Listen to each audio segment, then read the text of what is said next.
धरतीअ जे ख़ातिर प्यारा निकिता आहिनि सिंधी सारा। राशिद जे क़यादत में गॾिजी हणनि पिया ही नारा नारा नारा। थो अमुन खपे सिंध वासिन खे ऐं सिंध मधुर महागप थे। थो अमुन खपे सिंध वासिन खे ऐं सिंध मधुर महागप थे। सिंध धरतीअ जे ख़ातिर प्यारा निकिता आहिनि सिंधी सारा। राशिद जे क़यादत में गॾिजी हणनि पिया ही नारा नारा नारा। थो अमन खपे सिंध वासिन खे ऐं सिंध मधुर महागप थे। थो अमन खपे सिंध वासिन खे ऐं सिंध मधुर महागप थे। 15 सालनि खां जेके खाई रहिया आहिनि सिंध खे। 15 सालनि खां जेके खाई रहिया आहिनि सिंध खे।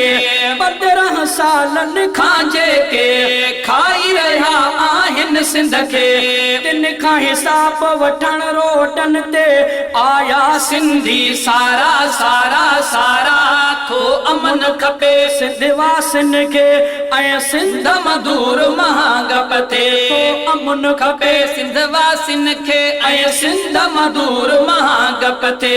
सिंध धरतीअ जे ख़ातिर प्यारा निकिता आहिनि सिंधी सारा। सिंध धरतीअ जे ख़ातिर प्यारा निकिता आहिनि सिंधी सारा। राशिद जे क़यादत में गॾिजी हणनि पिया ही नारा नारा नारा। थो अमुन खपे सिंध वासिन खे ऐं सिंध मधुर महागप थे। थो अमुन खपे सिंध वारनि खे ऐं सिंध मधुर महागप थे। फुरलुट अगवा ज़ुल्म सितम थे सिंधड़ीअ प्यारीअ मां ख़तम। फुरलुट अगवा ज़ुल्म सितम थे सिंधड़ी प्यारीअ मां ख़तम। फुरलुट अगवा ज़ुल्म सितम थे सिंधड़ीअ प्यारीअ मां ख़तम। सुख जा साह खणनि मारू सभु सिंधड़ीअ वारा प्यारा प्यारा प्यारा। थो अमुन खपे सिंध वासिन खे ऐं सिंध मधुर महागप थे। थो अमुन खपे सिंध वासिन खे ऐं सिंध मधुर महागप थे। सिंध धरतीअ जे ख़ातिर प्यारा निकिता आहिनि सिंधी सारा। सिंध धरतीअ जे ख़ातिर प्यारा निकिता आहिनि सिंधी सारा। राशिद जे क़यादत में गॾिजी हणनि पिया ही नारा नारा नारा।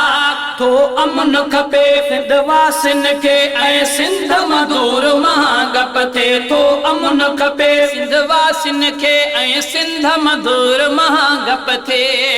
क़ौमी जहिड़ा रोज़ क़दर सिंध में आई बाही भरियल। क़ौमी जहिड़ा रोज़ क़तल सिंध में आई बाही भरियल। क़ौमी जहिड़ा रोज़ क़तल सिंध में आई बाही भरियल। बाही विसाइण लाइ उथिया थी जेयूं आए वारा वारा वारा। थो अमुन खपे सिंध वासिन खे ऐं सिंध मधुर महागप थे। थो अमुन खपे सिंध वासिन खे ऐं सिंध मधुर महागप थे।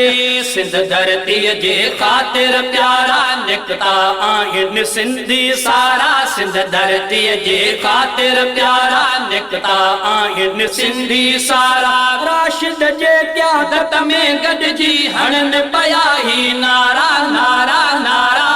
थो अमुन खपे सिंध वासिन खे ऐं सिंध मधुर महागप थे। थो अमुन खपे सिंध वासिन खे ऐं सिंध मधुर महागप थे।